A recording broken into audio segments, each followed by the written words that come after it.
Oke, assalamualaikum warahmatullahi wabarakatuh. Alhamdulillahirobbilalamin. Wassalatu wassalamu ala asrofil anbiya'i wal mursalin sayyidina wa maulana Muhammad wa ala alihi washabihi wasallim ajmain.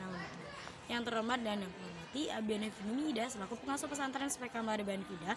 Yang kami hormati untuk seluruh jajaran Dewan Guru MTS MA Al-Quran Lariban Fida, khususnya yang terhormat untuk Miss Alfi selaku guru pengampu dari pelajaran kimia pada siang hari ini. Dan tak lupa buat semua teman-teman yang berbahagia.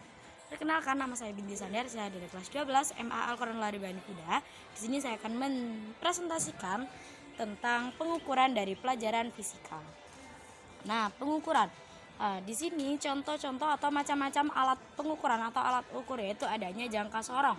Nah, jangka sorong itu untuk mengukur atau fungsinya tuh untuk mengukur ketebalan benda.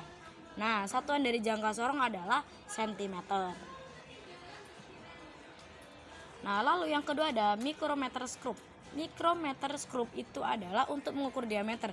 Jadi perbedaan jangka sorong dan mikrometer adalah kalau misalnya jangka sorong itu untuk mengukur ketebalan, sedangkan kalau mikrometer itu untuk mengukur diameter.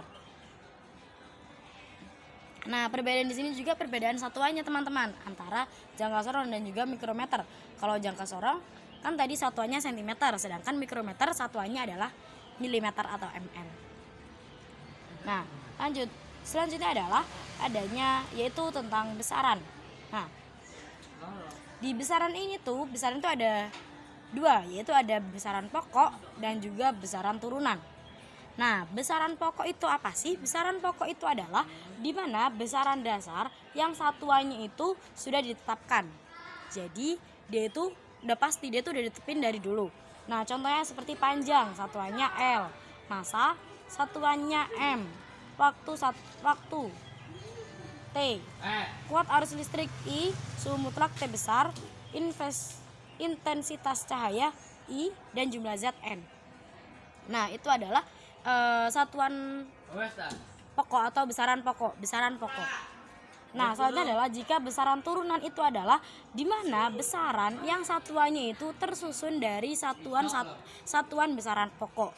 Nah, jadi di sini itu besaran turunan itu dia itu adalah gabungan dari beberapa besaran, yaitu di besaran pokok yang ada di besaran pokok. Jadi dia itu makanya dinamakan turunan karena dia menurun dari besaran pokok atau gabungan dari besaran pokok. Nah, selanjutnya adalah adanya sistem satuan. Sistem satuan itu adalah ukuran yang menjadi acuan dari besaran. Nah, di situ ada juga yang namanya dimensi, yaitu cara suatu besaran turunan yang disusun berdasarkan besaran pokok yang dapat diketahui melalui analisis dimensi yang ditulis dengan kurung, siku, dan juga huruf kapital. Ini adalah dimensi. Kalau sistem satuan itu adalah satuannya atau ukuran yang menjadi acuan besaran. Contoh seperti kayak sentimeter, kalau misalnya waktu itu sekon, kayak gitu-gitu. Kalau dimensi itu dia itu yang menggunakan kurung siku-siku dan dia itu ditulis dengan menggunakan huruf kapital. Nah, di situ selanjutnya adalah angka penting. Angka penting atau aturan angka penting itu ada 6.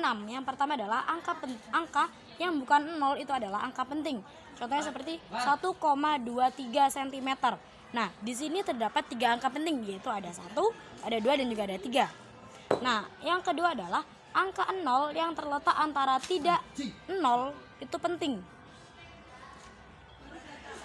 Contohnya 1003. Nah, 1003 angka 0 yang terletak di antara angka yang bukan 0 itu juga angka penting. Jadi di sini terdapat 4 angka penting. Terus angka yang ketiga itu adalah 0 yang di belakang bukan 0, angka yang tidak penting. Jadi contoh seperti 200. Angka penting hanya 1, yaitu hanya 2 saja. Kan 2, 0, 0. Angka 0 yang di belakang angka bukan 0 itu tidak penting. Itu yang keempat adalah angka 0 yang di belakang desimal itu penting. Contoh 2,10.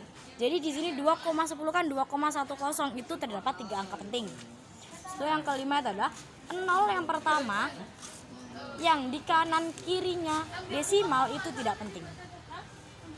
Jadi 0 awal, desimal kan koma. Jadi 0 awal di kanan sebelum atau sesudah desimal itu tidak penting. Contoh 0,0021. di sini terdapat dua angka penting, yaitu 2 sama 1 aja. 0,00-nya itu tidak penting karena dia adalah angka 0 yang berada di kanan kirinya desimal. So, yang terakhir angka 6 adalah 0 yang diberi garis bawah dan di depan angka garis bawah itu angka penting. Nah, jadi 2000 seperti ini. 2000 nolnya yang di garis bawah itu adalah 0 yang kedua.